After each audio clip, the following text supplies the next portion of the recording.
ఎక్కడికి వెళ్ళామమ్మా? ఫోన్ చేస్తే ఎత్తవు, ఇంట్లో కనబడలేదు. నేను మీ నాన్నకి నాన్నమ్మకి గొడవ అయితే కలపడానికి వెళ్ళాను, సెటిల్మెంట్ చేసి వచ్చాను. అయినా మనకి ఎందుకమ్మా గొడవలు? రే, నేను గొడవల్లో గోల్డ్ మెడల్ కొట్టిన దాన్ని. అయినా నువ్వు సూపర్ అమ్మా, నీకు డేరింగ్ ఎక్కువ. తమ్ముడు. తమ్ముడు కాదే, కొడుకుని. డైలాగ్ చెప్పినప్పుడు ఇనుబే, డిస్టర్బ్ చేయకు. చెప్పు చెప్పు. తమ్ముడు, నేను జంగిల్ బుక్ సినిమా చూడలే, కానీ అందులో ఆడపులి నాలాగే ఉంటదని చాలా మంది చెప్పారు.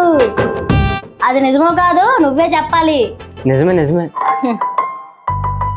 మా అమ్మ మంచి మూడ్లో ఉన్నట్టుంది. అలా సోపేసి నా ఐదుగురు సినిమాకి టికెట్లు కొట్టేళ్ళు. ఏంట్రా? ఏం లేదమ్మా. అయినా నువ్వు కత్తి కేక తురుమంతే నువ్వు. చాలా రోజులకి మంచి మాట అన్నావురా. ఏది ఒకసారి అమ్మ అని పిలు. తార్ రోడ్డు మీద డబ్బాతో గీకినట్టుంది. వెళ్ళి ఆడుకోరా. నువ్వెంత కాకపట్టినా నేను నీకు డబ్బులు ఇవ్వను. నేను అనుకుంది నీకెలా తెలిసిందమ్మా? ఫ్లూటు బొమ్మ ముందు ఊదు, అమ్మ ముందు కాదు. వెళ్ళు, బ్లడీ ఫుల్.